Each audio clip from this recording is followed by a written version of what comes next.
Hello and welcome to QuickTipsTo. In this video, we're going to explore app suggestions on Android 15. If you're using your device in landscape mode, you'll notice suggested apps appear on the right-hand side based on your recent activity. In portrait mode, these suggestions will be visible on the bottom row of your home screen. Additionally, if you swipe up from the home screen, you'll find a suggested apps section on the top row.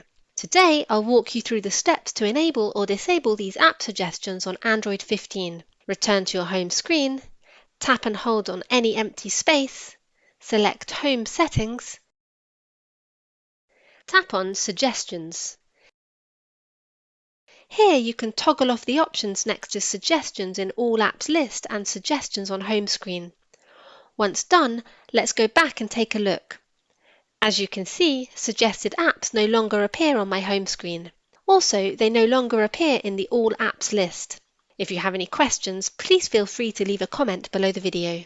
With QuickTipsTo, knowledge has no limits.